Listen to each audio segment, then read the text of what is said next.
네, 사건을 취재한 김승돈 기자와 자세한 이야기 나눠보겠습니다. 어서 오세요, 김 기자. 구속 전에 김 교사는 혐의를 인정했고 한 교사는 혐의를 부인했는데 이 두 사람 간의 입장 차이가 왜 나는 거죠?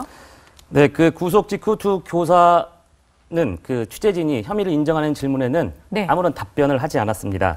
하지만 저희가 이 사건을 취재하면서 피해 학생들의 사실을 직접 확인하기 위해 두 교사와 접촉을 했었는데요. 네. 김 교사는 무덤덤하게 자신이 책임져야 될 부분이 있다면 책임지겠다며 사실상 일부 혐의를 인정했습니다. 네. 반면에 한 교사는 피해 학생들의 주장과는 사실과 다르다면서 혐의를 부인했는데요. 어떤 부분이 다르냐라고 이런 질문을 했을 때에는 전혀 응답하지 않고 전화를 끊었습니다. 그렇군요. 그 취재하신 내용을 보니까 여학생이 210명 되는 학교에서 피해자 수가 72명입니다. 그럼 3분의 1 이상이 이제 피해를 봤다고 할 수가 있는데 어떻게 이렇게 알려지지 않은 걸까요? 네, 경찰도 이 부분에 대해서 수사하고 있습니다. 경찰 전수 조사 과정에서 한 학생은 피해 사실을 사전에 일부 담당 교사에게 이야기했었다라고 진술을 하기도 했는데요. 네. 현재 2학년인 이 여학생은 지난해 교무실에서 진학 상담 과정에서 구속된 한 교사가 자신의 다리와 그 어깨 등을 접촉해서 불쾌한 심정을 느꼈고 그거를 담임 교사에게 이야기했지만 학교 측에는 정식으로 보고되지 않았습니다. 해당 교사는 현재 휴직 중인 상태인데요.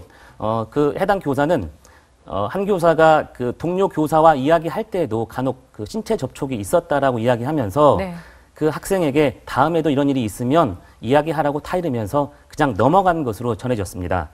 경찰은 이런 비슷한 사례가 있었는지 아니면 학교 측이 조직적으로 성추행 사건을 축소하거나 은폐한 이런 정황이 있는지도 조사하고 있습니다. 네.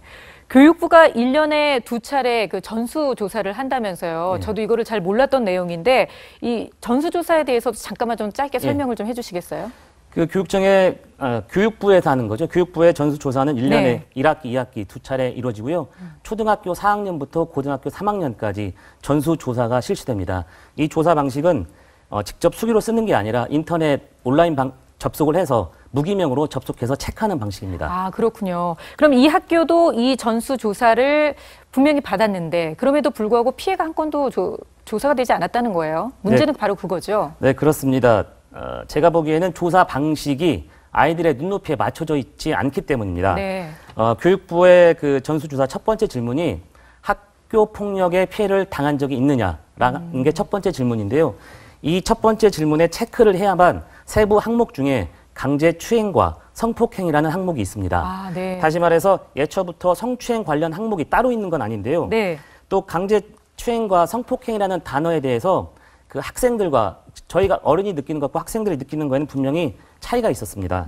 실제로 그 취재진이 만난 피해 학생은 강제추행이라는 단어의 의미를 정확하게 이해하지 못했습니다. 그 학생 같은 경우에는 수업 도중에 교사가 본인의 몸을 만져서 불쾌함을 느꼈지만 그게 강제로 이루어진 건지 아니면 또 추행을 당한 건지 본인이 그런 피해를 정확하게 이해하지 못하고 있었습니다. 네. 그러니까 첫 번째 질문부터 학교 폭력을 경험한 적이 있습니까? 라고 물었을 때 예라고 대답할 수 있는 학생이 그렇게 많지 않았다는 그런 함정이 좀 있네요. 그렇지만 이제 경찰 전수조사에서는 결과가 좀 달랐습니다.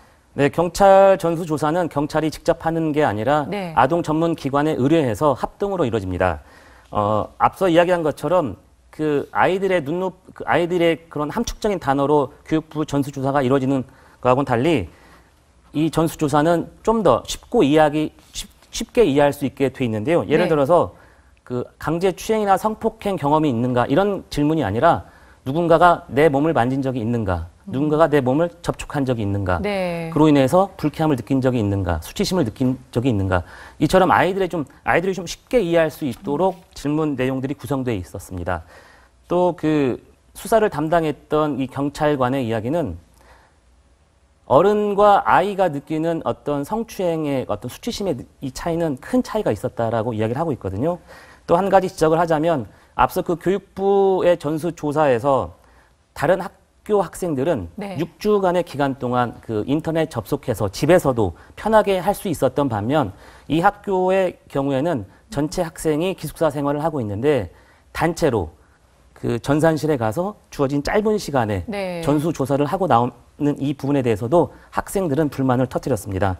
현재 그 해당 학교 또는 교육청에서도 교육부 전수조사에 대해서 어떤 문제점이 있다라고 인식을 하고 있기 때문에 조속한 시간 내에 교육부 전수조사의 개선이 좀 필요하다고 봅니다. 네, 조사 방식과 또 조사 기준에 대한 변화를 또 기대해 보도록 하겠습니다. 김승동 기자였습니다. 고맙습니다.